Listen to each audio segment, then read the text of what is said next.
So sometimes I get invited to give weird talks. I got invited to speak to the people who dress up in big stuffed animal costumes to perform at sporting events. Unfortunately, I couldn't go, but it got me thinking about the fact that these guys, at least most of them, know what it is that they do for a living. What they do is they dress up as stuffed animals and entertain people at sporting events. Shortly after that, I got invited to speak at the convention of the people who make balloon animals. And again, I couldn't go, but it's a fascinating group. They make balloon animals. There's a big schism between the ones who make gospel animals and porn animals. But they do a lot of really cool stuff with balloons. Sometimes they get in trouble, but not often. And the other thing about these guys is they also know what they do for a living. They make balloon animals. But what do we do for a living? What exactly do the people watching this do every day? And I want to argue that what we do is we try to change everything. That we try to find a piece of the status quo, something that bothers us, something that needs to be improved, something that's itching to be changed, and we change it. And we try to make big, permanent, important change. But we don't think about it that way, and we haven't spent a lot of time talking about what that process is like. And I've been studying it for a couple years, and I want to share a couple stories with you today. First, about a guy named Nathan Winograd. Nathan was the #2 person at the San Francisco SPCA. And what you may not know about the history of the SPCA is it was founded to kill dogs and cats. Cities gave them a charter to get rid of the stray animals on the street and destroy them. And in a typical year, 4 million dogs and cats were killed, most of them within 24 hours of being scooped off the street. Nathan and his boss saw this, and they could not tolerate it. So they set out to make San Francisco a no-kill city. Create an entire city where every dog and cat, unless it was ill or dangerous, would be adopted, not killed. And everyone said it was impossible. Nathan and his boss went to the city council to get a change in the ordinance, and people from SPCAs and humane shelters from around the country flew to San Francisco to testify against them, to say it would hurt the movement and it was inhumane. They persisted, and Nathan went directly to the community. He connected with people who cared about this, non-professionals, people with passion. And within just a couple years, San Francisco became the first no-kill city, running no deficit, completely supported by the community. Nathan left and went to Tompkins County, New York, a place as different from San Francisco as you can be and still be in the United States. And he did it again. He went from being a glorified dog catcher to completely transforming the community. And then he went to North Carolina and did it again. And he went to Reno and he did it again. And when I think about what Nathan did, and when I think about people here do, I think about ideas. And I think about the idea that creating an idea, spreading an idea, has a lot behind it. And I don't know if you've ever been to a Jewish wedding, but what they do is they take a light bulb and they smash it. Now, there's a bunch of reasons for that and stories about it, but one reason is because it indicates a change from before to after. It's a moment in time. And I want to argue that we are living through and are right at the key moment of a change in the way ideas are created and spread and implemented. We started with the factory idea, that you could change the whole world if you had an efficient factory that could churn out change. We then went to the TV idea that said if you had a big enough mouthpiece, if you could get on TV enough times, if you could buy enough ads, you could win. And now we're in this new model of leadership, where the way we make change is not by using money or power to lever a system, but by leading. So let me talk about the 3 cycles. The first one is the factory cycle. Henry Ford comes up with a really cool idea. It enables him to hire men who used to get paid 50 cents a day and pay him $5 a day because he's got an efficient enough factory. Well, with that sort of advantage, you can churn out a lot of cars. You can make a lot of change. You can get roads built. You can change the fabric of an entire country. That the essence of what you're doing is you need ever cheaper labor and ever faster machines. And the problem we've run into is we're running out of both, ever cheaper labor and ever faster machines. So we shift gears for a minute and say, I know, television, advertising, push, take a good idea and push it on the world. I have a better mousetrap, and if I can just get enough money to tell enough people, I'll sell enough. And you can build an entire industry on that. If necessary, you can put babies in your ads. If necessary, you can use babies to sell other stuff. And if babies don't work, you can use doctors. But be careful, because you don't want to get an unfortunate juxtaposition when you're talking about one thing instead of the other. This model requires you to act like the king, like the person in the front of the room throwing things to the peons in the back. That you are in charge and you're going to tell people what to do next. That, the quick little diagram of it is you're up here and you are pushing it out to the world. This method, mass marketing, requires average ideas, because you're going to the masses, and plenty of ads. What we've done as spammers is tried to hypnotize everyone into buying our idea, hypnotize everyone into donating to our cause, hypnotize everyone into voting for our candidate. And unfortunately, it doesn't work so well anymore either. But there's good news around the corner, really good news. I call it the idea of tribes. What tribes are is a very simple concept that goes back 50,000 years. It's about leading and connecting people and ideas. And it's something that people have wanted forever. Lots of people are used to having a spiritual tribe or a church tribe, having a work tribe, having a community tribe. But now, thanks to the internet, thanks to the explosion of mass media, thanks to a lot of other things that are bubbling through our society around the world, tribes are everywhere. The internet was supposed to homogenize everyone by connecting us all. Instead, what it's allowed is silos of interest. So you got the red hat ladies over here, you got the red hat triathletes over there. You got the organized armies over here, you got the disorganized rebels over here. You got people in white hats making food and people in white hats sailing boats. The point is that you can find Ukrainian folk dancers and connect with them because you want to be connected. That people on the fringes can find each other, connect, and go somewhere. Every town that has a volunteer fire department understands this way of thinking.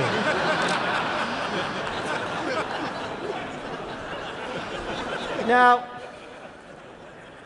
it turns out this is a legitimate non-photoshopped photo. People I know who are firemen told me that this is not uncommon, and that what firemen do to train sometimes is they take a house that's going to be torn down and they burn it down instead and practice putting it out, but they always stop and take a picture. So, the pirate tribe is a fascinating one. They got their own flag, they got the eye patches. You can tell when you're running into someone in a tribe. And it turns out that it's tribes, not money, not factories, that can change our world, that can change politics, that can align large numbers of people. Not because you forced them to do something against their will, but because they wanted to connect. That what we do for a living now, all of us, I think, is find something worth changing and then assemble tribes that spread the idea and spread the idea, and it becomes something far bigger than ourselves. It becomes a movement. So, when Al Gore set out to change the world again, he didn't do it by himself, and he didn't do it by buying a lot of ads. He did it by creating a movement. Thousands of people around the country who could give his presentation for him, because he can't be in 100 or 200 or 500 cities in each night. You don't need everyone. What Kevin Kelly has taught us is you just need, 1,000 true fans, 1,000 people who care enough that they will get you the next round and the next round and the next round. That means that the idea you create, the product you create, the movement you create isn't for everyone. It's not a mass thing. That's not what this is about. What it's about instead is finding the true believers. It's easy to look at what I've said so far and say, wait a minute, I don't have what it takes to be that kind of leader. So here are two leaders. They don't have a lot in common. They're about the same age, but that's about it.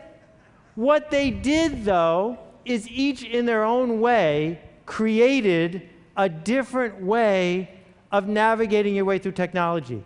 So some people would go out and get people to be on one team, and some people would get people to be on the other team. It also informs the decisions you make when you make products or services. You know, this is one of my favorite devices. But what a shame that it's not organized to help authors create movements. What would happen if when you're using your Kindle, you could see the comments and quotes and notes from all the other people reading the same book as you in that moment, or from your book group, or from your friends, or from the circle you want? What would happen if authors or people with ideas could use version 2, which comes out on Monday, and use it to organize people who want to talk about something? Now, there's a million things I could share with you about the mechanics here, but let me just try a couple. The Beatles did not invent teenagers. They merely decided to lead them. That most movements, most leadership that we're doing is about finding a group that's disconnected but already has a yearning, not persuading people to want something they don't have yet. When Diane Hatz worked on the Matrix, her video that spread all across the internet about the way farm animals are treated, she didn't invent the idea of being a vegan. She didn't invent the idea of caring about this issue, but she helped organize people and helped turn it into a movement. Hugo Chavez did not invent the disaffected middle and lower class of Venezuela. He merely led them. Bob Marley did not invent Rastafarians. He just stepped up and said, "Follow me."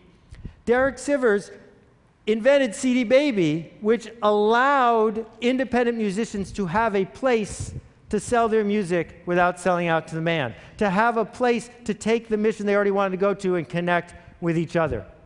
What all these people have in common is that they are heretics. That heretics look at the status quo and say, this will not stand. I can't abide this status quo. I am willing to stand up and be counted and move things forward. I see what the status quo is. I don't like it. That instead of looking at all the little rules and following each one of them, that instead of being what I call a sheep walker, somebody who's half asleep, following instructions, keeping their head down, fitting in, every once in a while, someone stands up and says, not me. Someone stands up and says, this one's important. We need to organize around it. And not everyone will. But you don't need everyone. You just need a few people who will look at the rules, realize they make no sense, and realize how much they want to be connected. So Tony Hsieh does not run a shoe store. Zappos isn't a shoe store. Zappos is the one, the only, the best there ever was place for people who are into shoes to find each other, to talk about their passion, to connect with people who care more about customer service than making a nickel tomorrow. It can be something as prosaic as shoes and something as complicated as overthrowing a government. It's exactly the same behavior, though. What it requires, as Geraldine Carter has discovered, is to be able to say, I can't do this by myself, but if I can get other people to join my climate ride, then together we can get something that we all want. We're just waiting for someone to lead us. Michelle Kaufman has pioneered new ways of thinking about environmental architecture. She doesn't do it by quietly building one house at a time. She does it by telling a story to people who want to hear it, by connecting a tribe of people who are desperate to be connected to each other, by leading a movement and making change. And around and around and around it goes. So 3 questions I'd offer you. The first one is, who exactly are you upsetting? Because if you're not upsetting anyone, you're not changing the status quo. The second question is, who are you connecting? Because for a lot of people, that's what they're in it for. The connections that are being made one to the other. And the third one is, who are you leading?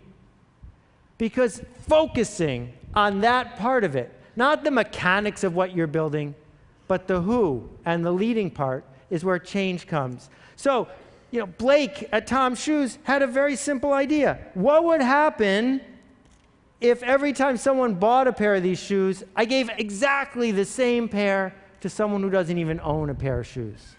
This is not the story of how you get shelf space at Neiman Marcus. It's a story of a product that tells a story. And as you walk around with this remarkable pair of shoes and someone says, what are those? You get to tell the story on Blake's behalf, on behalf of the people who got the shoes. And suddenly it's not one pair of shoes or 100 pairs of shoes, it's tens of thousands of pairs of shoes. My friend Red Maxwell has spent the last 10 years fighting against juvenile diabetes. Not fighting the organization that's fighting it, fighting with them, leading them, connecting them, challenging the status quo because it's important to him. And the people he surrounds himself with need the connection. They need the leadership. It makes a difference. You don't need permission from people to lead them. But in case you do, here it is. They're waiting, we're waiting for you to show us where to go next. So here's what leaders have in common. The first thing is they challenge the status quo. They challenge what's currently there. The second thing is they build a culture, a secret language, a 7-second handshake, a way of knowing that you're in or out. They have curiosity about the people in the tribe, curiosity about outsiders. They're asking questions. They connect people to one another. Do you know what people want more than anything? They want to be missed. They want to be missed the day they don't show up. They want to be missed when they're gone. And tribe leaders can do that. And it's fascinating because all tribe leaders have charisma, but you don't need charisma to become a leader. Being a leader gives you charisma. And if you look and study the leaders who have succeeded, that's where charisma comes from the leading. And finally, they commit. They commit to the cause, they commit to the tribe, they commit to the people who are there. So I'd like you to do something for me, and I hope you'll think about it before you reject it out of hand. What I want you to do, it only takes 24 hours, is create a movement. Something that matters. Start. Do it. We need it. Thank you very much. I appreciate it. Thank you.